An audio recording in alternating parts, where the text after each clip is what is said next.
for her husband Abraham. So then she gave her maidservant to Abraham as a wife. And then she fell pregnant.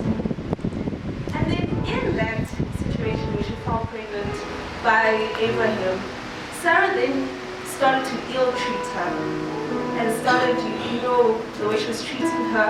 And it's not a situation that she put herself in. The same person who put her in that situation is the same person now who's going to ill-treat her. And because of that, she ran away. And we look at that, she had an encounter with the angel of the Lord. So if you go to verse 9 of chapter 16, it says, then the angel of the Lord told her, go back to your mistress and submit to her. Then verse 10, the angel added, I will so increase your descendants that they will be too numerous to count. In this encounter, was also where Hagar was given the name for her son, which was Ishmael. And that name was given to her because the Lord had paid heed to her suffering. So this is basically a story of her mother who found herself in an uncomfortable situation and ran away from it.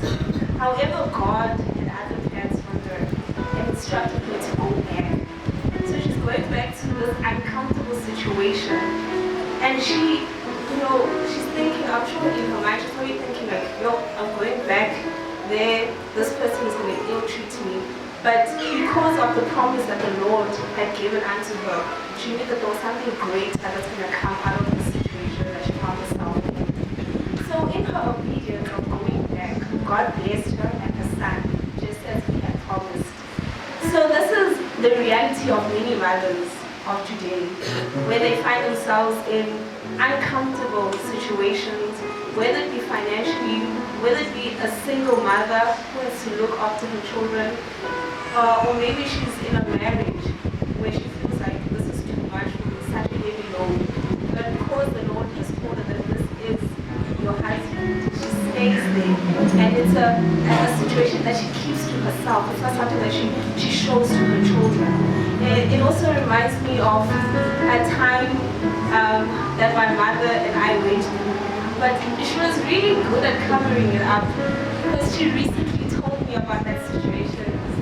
It happened when I was about 19 and we had just moved to Pretoria. And I remember where she was working. It wasn't a permanent job, she was there on contract. And then I noticed that things started to change around the house. But as a child, you become very oblivious to things. And parents, they like to hide things from their children. And then she told me, she was like, she had applied for a job. So then she went for an interview. And she passed everything, and she was the number one candidate. But her boss at that time did not want her to have that permanent job. So she walked from Arcadia to Brooklyn on a hot day, hungry, but she was determined, and she walked there because she wanted to seek legal advice. And throughout all of that, I didn't know what was going on. And I'll come back obviously and I'll say, okay, there is food to eat. It's not the same food that we eat previously, but at least there's something to eat. Not knowing that in between this time she was selling spoons just to provide for us. So you see, that shows the strength of a mother.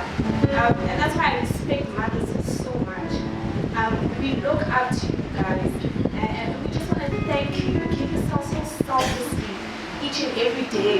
And the way that you cover your children, that is beautiful.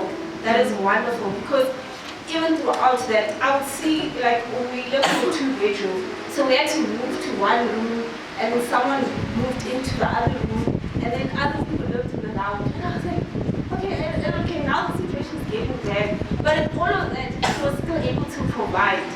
And you draw from that strength of a mother, and even as a young lady, you yourself, you become encouraged, your confidence gets built, and you become independent.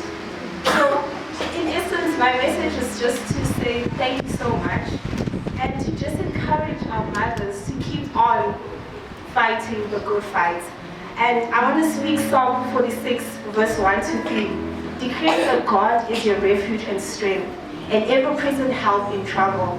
Therefore do not fear, Though the earth give way and the mountains fall into the heart of the sea, though its waters roar and the foam in the mountains quake with their surging. Instead, be encouraged by Isaiah 26 verse 4, to trust in the Lord forever, for the Lord is the rock eternal. So I just want to say happy Mother's Day, and may God continue to strengthen you and lead you and guide you, mothers, because we are looking out to you. So just keep on fighting the good fight, and we love you all. Thank you.